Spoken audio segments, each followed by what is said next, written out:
Morning everyone, just showing you the job I'm about to do, and this is called prevention is cheaper than cure.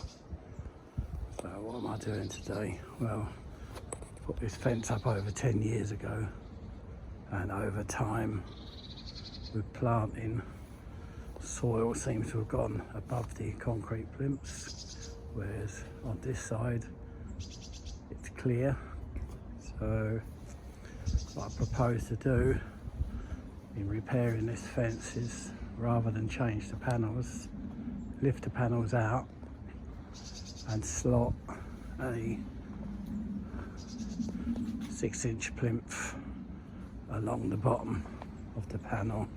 So the first panel I'm going to do today is this one, which has me Japanese maple.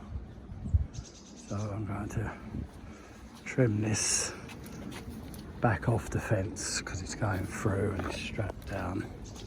And if you just look at the bottom, and I'll just keep my foot, you'll see that these are all gone because the soil has basically penetrated the wood and it's knackered it. So the idea would be to lift this panel out, cut 6 inches off the bottom, slide the concrete plinth in, slide the panel back down, saves buying another panel.